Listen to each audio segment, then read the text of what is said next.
A gente viu hoje o quanto é possível envelhecer e chegar à terceira idade mantendo a vitalidade. Mas a gente também precisa falar de um assunto que é alarmante, que é a violência contra o idoso. Por isso a gente está aqui com a Jamile Façanha, que é psicóloga, e com o Edinaldo Soares, que é advogado. Bom dia, gente, tudo bom? Bom dia. Antes da gente começar a entrevista, eu quero mostrar alguns dados. De acordo com o Ministério da Mulher, da Família e dos Direitos Humanos, os casos de violência contra idosos passaram de cerca de 3 mil para quase 17 mil de março até maio desse ano. A grande maioria dos denunciados, em mais de 80% dos casos, são familiares. E em mais da metade dos casos, os agressores são filhos ou netos. Gente, por que os índices estão aumentando aqui no Brasil? Tem alguma coisa a ver com a pandemia especificamente? O que vocês acham?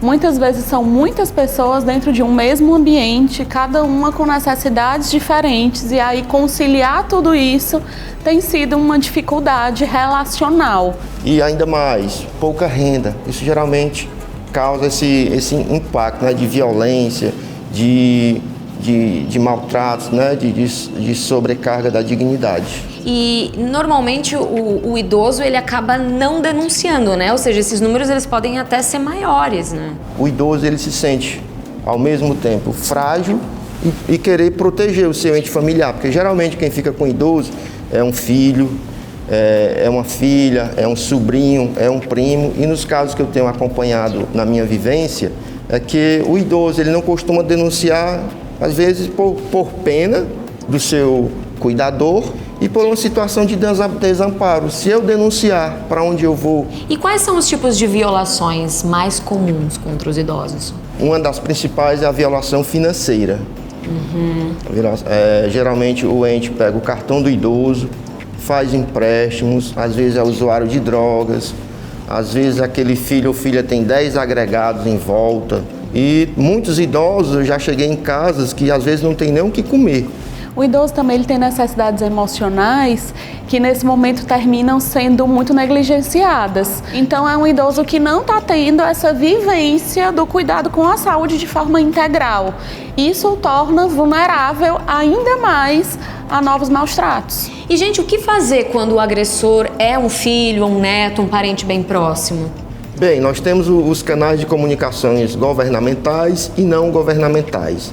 Dentre eles temos o Disque 100, no qual o vizinho pode estar denunciando, quem passar na rua ou outro ente familiar. Temos uma rede, ele entra em contato com a rede é formada por delegacias, pelos CRAS, né, pela assistência social, e vão os profissionais ao local. E lá eles verificam a situação da violência, verificam se o agressor está ou não, mas o intuito maior é tratar a família, né, no acolhimento, porque a gente sabe que a importância do idoso para a sua sobrevida, dependendo do caso, né, enquanto ser humano, é o lar.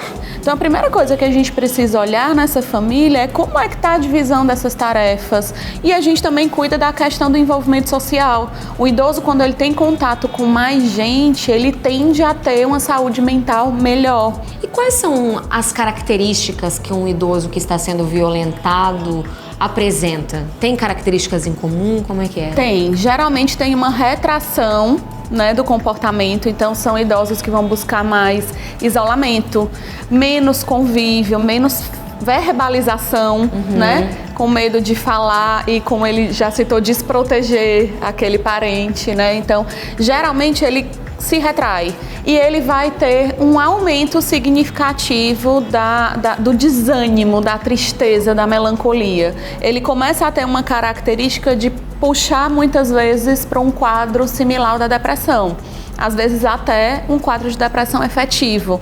Aí é onde entra a figura do Estado, né, com as suas instituições de longa permanência, seja as públicas, seja as entidades filantrópicas. Tem projetos que eles querem desenvolver, isso o Estado está desenvolvendo, que são instituições dia, onde o filho vai trabalhar, o cuidador do idoso vai trabalhar, ele deixa esse idoso lá para ficar fazendo suas atividades durante o dia e à noite retorna. Esse talvez seja uma dentre outras soluções que possam surgir para estar diminuindo a violência. Sim. E o recado mais importante que eu quero deixar para termos cuidado de observar o idoso, está havendo maus trato, violência e denunciar, Sim. não deixar de denunciar. Procurar os canais de denúncia. Temos o Disque 100. Eu acredito que a gente precisa entender que o idoso precisa das mesmas coisas que todas as outras faixas etárias precisam. Afeto, rotina, se sentir produtivo, se sentir útil. Quando a gente consegue conciliar isso, as coisas se equilibram. E nunca esquecer que a gente vai chegar lá também, né? Exatamente. Se Deus quiser. Sim. Muito obrigada, viu, gente? Obrigada. E olha, gente, eu quero lembrar que o Estatuto do Idoso no Brasil completa 17 anos nesse mês de outubro. E ele é um importante marco aí na proteção dessa população, né?